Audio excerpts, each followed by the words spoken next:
Bismillahirrahmanirrahim. Assalamu alaikum. Welcome to Research Science Forum and I am Mohammad Fahim. Dear friends, last time हमने एक topic discuss किया था living word in time. तो आइए आज भी हम एक लॉन्ग क्वेश्चन डिस्कस करते हैं, that is a phyletic lineage.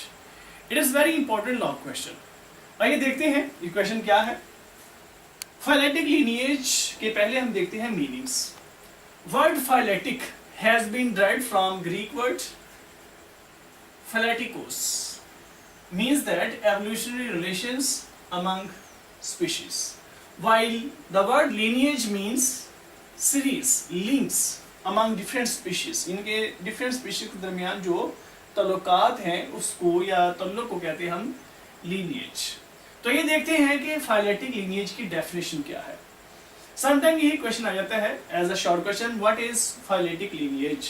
तो हम कहते हैं phyletic lineage actually it is an unbroken series of species, यानी कि स्पीशीज का एक ऐसा सिलसिलाकार जिसमें कोई गैप मौजूद ना हो, that has been arranged from ancestor to descendant. तो स्टूडेंट्स आप इस डेफिनेशन को पार्ट्स में डिवाइड कर लें, यानी कि जैसे पहला पार्ट ये लिखेंगे आप अनब्रोकन सीरीज ऑफ स्पीशीज, एक बात। अब ये अनब्रोकन सीरीज ऑफ स्पीशीज को आपने अरेंज कैसे करना है, फ्रॉम इंसेस्टर टू डिसेंडेंट, यानी कि इंसेस्टर से डिसेंडेंट की तरफ। इंसेस्टर क्या होते हैं, अबाउजदाद, यानी कि आप कह सकते हैं कि जिनसे नई स्पीशीज बन रही हो। डिसेंडेंट क्या होती है, न्यू स्पीशीज को कहते हैं, ऑफस्प्रिंग को कहते हैं, न्यू जनरेशन को कहते हैं।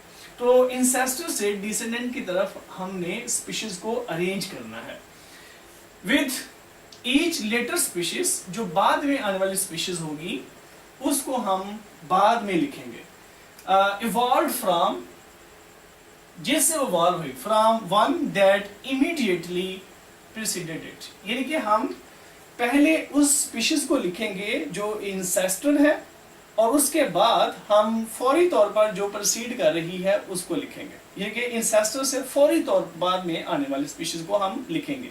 तो इस तरह से जो एक सिलसिलाकार बनेगा, एक आप कह सकते हैं कि एक लिंक बनेगा, उसको हम क्या कहेंगे, phyletic lineage from ancestor to descendant. तो आइए मैंने एक एग्जांपल यहाँ पे कोड की है, जैसे सब जानदारों के जो इंसेस्टर्स हैं उनको हम कहते हैं प्रोकैरियोट्स। ये they are considered as ancestor of all living organisms. तो ये प्रोकैरियोट्स को हमने सबसे पहले लिख लिया, तो ये हमने क्या लिख लिया जी, ये इंसेस्टर है। अब प्रोकैरियोट से सपोज दैट के प्रोटिस्ट ड्राइव हुए और प्रोटिस्ट को हमने क्या लिया जी, डिसेंडेंट। तो हमने पहले क्या लिखा, इंसेस्टर, उससे क्या बने डिसेंडेंट। अब इन डिसेंडेंट से हमने यहाँ मेंशन किया है कि यू मेटाजोआ अराइज हुए। अब यू मेटाजोआ के लिए प्रोटिस्ट क्या होंगे, इंसेस्टर्स, यानी कि ये अगले स्पीशीज के लिए क्या होंगे, इंसेस्टर्स, और ये क्या होंगे, डिसेंडेंट, किसके, प्रोटिस्ट के। फिर यू मेटाजोआ अगर ये इंसेस्टर के तौर पे ले, अगर ये इंसेस्टर ले तो इसका डिसेंडेंट क्या होगा, सिलोमेट्स। तो सिलोमेट्स का हुए डिसेंडेंट। अब सिलोमेट से जो नेक्स्ट इवॉल्व होंगे वो इसके डिसेंडेंट कहलाएंगे और ये उनके क्या कहलाएंगे, इंसेस्टर्स। मसलन सिलोमेट्स के आगे मैं लिख देता हूं कॉर्डेट्स, मैं यहां मेंशन कर देता हूं एग्जांपल के तौर पर कॉर्डेट्स। तो कॉर्डेट्स क्या हुए, डिसेंडेंट,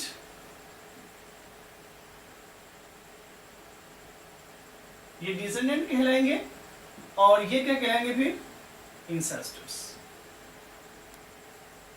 तो ये एक ऐसा सिलसिलाकार बन गया जिसमें कोई गैप नहीं है। This is an unbroken series of species that has been arranged from ancestor to descendant sequence. इस सीक्वेंस को हम क्या नाम देते हैं जी, फाइलेटिक लीनिएज। क्या नाम देते हैं इसको, फाइलेटिक लीनिएज। तो डियर स्टूडेंट्स, जब से ये लाइफ जमीन के ऊपर ओरिजिनेट हुई है तो लाइफ में मुसलसल तौर पर इजाफा होता चला जा रहा है। तो बायोलॉजिस्ट ने क्या किया है कि इन तमाम स्पीशीज को उनको उनके ओरिजिन की तरफ, उनके बैकग्राउंड की तरफ स्टडी करना शुरू किया कि कौन सी स्पीशीज कहाँ से अराइज हुई, उसका इंसेस्टर कौन सा है। तो एक सिलसिला का स्केच किया कि जो अब मौजूदा स्पीशीज हैं उसका प्रीवियस जो इंसेस्टर सिलसिला कार चलता चला जा रहा है उनके बावजदाद का, उसको स्टडी किया। और इस सीक्वेंस को ही एक्चुअली क्या कहते हैं, फाइलेटिक लीनिएज। हम फाइलेटिक लीनिएज को सिंपल नेम भी दे सकते हैं, जैसे एवोल्यूशनरी ट्री भी कह सकते हैं। ये कि जैसे मैं यहाँ पे एक मेंशन कर सकता हूँ कि ये फर्ज करें कि एक ट्री है ऐसे, ये तो यहाँ पे फर्ज करें ये तमाम के तमाम लाइफ का इंसेस्टर है। ये यहां से फर्ज करें एक स्पीशीज अराइज हुई है ऐसे, यहां से फिर एक और स्पीशीज ऐसे अराइज हुई है। पॉसिबल है कि इन स्पीशीज से आगे फिर एक स्पीशीज अराइज हो, ऐसे ही फिर यहाँ से एक और स्पीशीज अराइज हुई है, फिर आगे इससे आगे नहीं, इससे आगे नहीं, फिर अराइज हो सकती है ऐसे।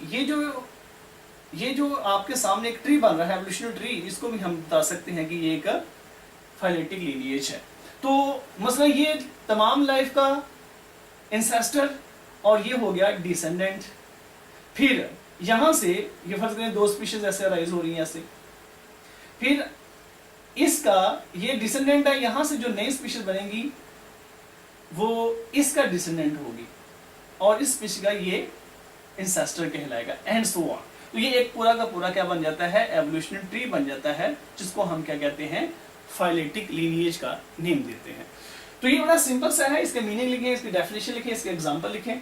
आइए देखते हैं थोड़ी सी इसकी एक्सप्लेनेशन, क्योंकि इसको अगर हम लॉन्ग क्वेश्चन के तौर पर लिखेंगे तो कैसे लिखेंगे।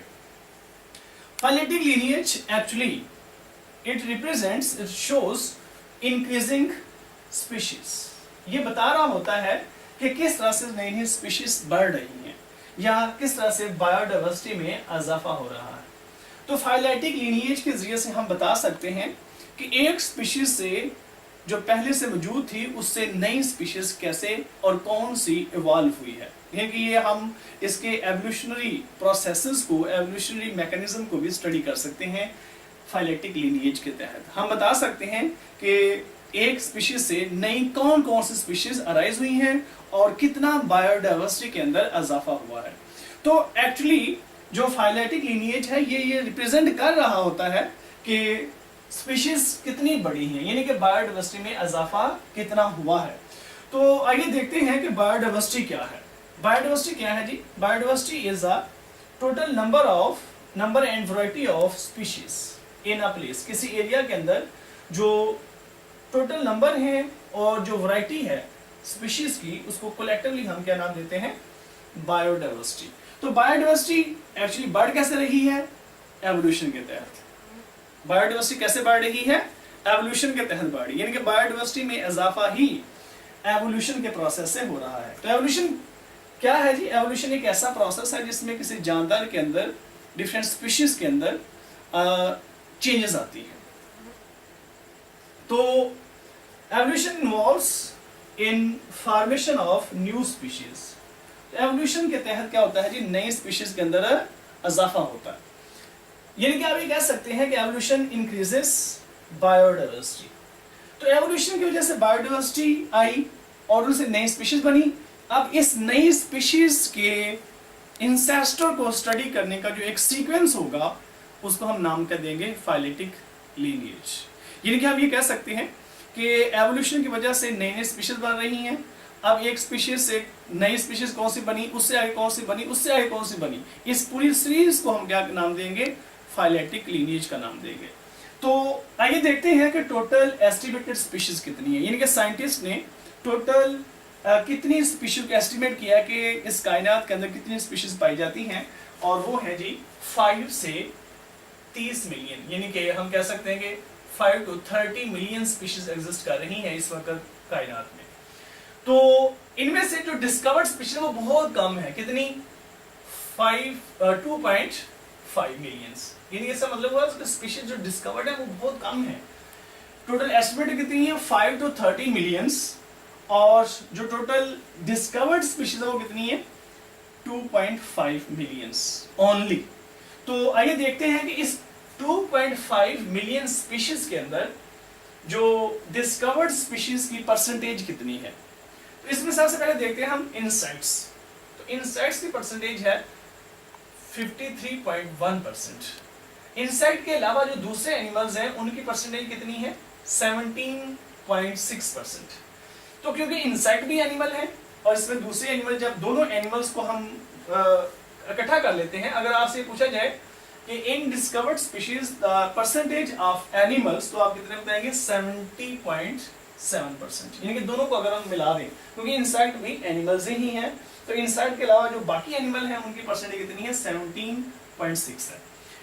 तो वेस्कुलर प्लांट्स की परसेंटेज 19.9%, जबकि फंजाई, एल्गी, प्रोकैरियोट्स और प्रोटोजोन्स इनकी परसेंटेज बहुत थोड़ी है, दैट इज 9.4%। तो ये स्टूडेंट्स इनकी परसेंटेज है और ये इंपॉर्टेंट मल्टीपल चॉइस क्वेश्चंस भी हैं। तो ये देखते हैं कि फाइलेटिक लीनिएज को हम स्टडी कैसे करते हैं। हमारे पास वो कौन सा टूल है जिसके जरिए से हम फाइलेटिक लीनिएज को स्टडी कर सकते हैं, और वो है फॉसिल्स रिकॉर्ड। क्योंकि हमें एवोल्यूशन के बारे में भी फॉसिल रिकॉर्ड ही बताता है।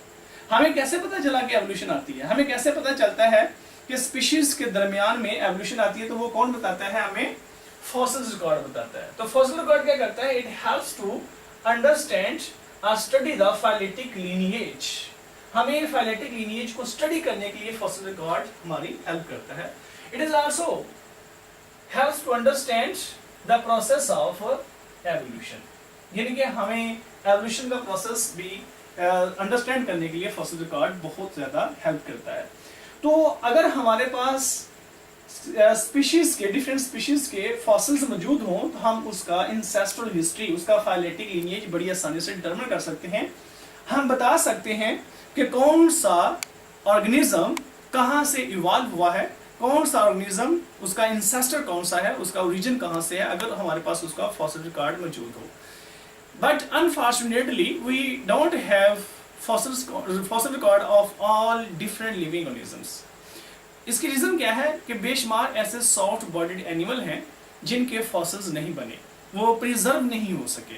इस वजह से इस अर्थ के ऊपर तमाम लिविंग ऑर्गेनिज्म के फाइलेटिक लीनिएज मौजूद नहीं है। अगर फॉसिल रिकॉर्ड उनका मिल जाए या होता तो डेफिनेटली हम उनके इंसेस्ट्रल हिस्ट्री को पढ़ लेते, हम उनके बारे में बता सकते कि ये ऑर्गेनिज्म, ये स्पीशीज कहाँ से इवॉल्व हुई है, इसका इंसेस्टर कौन सा है और इससे अगली जो स्पीशीज वो कौन सी इवॉल्व हुई है। हमें क्योंकि फॉसिल रिकॉर्ड ऐसे एनिमल के नहीं मिले जिनकी बॉडी सॉफ्ट है, या मेजोरिटी के नहीं मिले, इस वजह से हम तमाम लाइफ का फाइलेटिक लीनिएज डिटरमिन नहीं कर सके।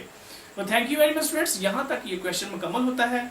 आप अगर कोई चीज़ समझ ना आए तो आप वीडियो को दोबारा से रिवाइज करें और दोबारा से इसको सुने और इसको मैक्सिमम लोगों तक शेयर भी करें, और हमारा चैनल लाजमी सब्सक्राइब किया करें और दूसरे लोगों तक इसको फॉरवर्ड भी करें। बहुत शुक्रिया, अपना ख्याल रखिएगा।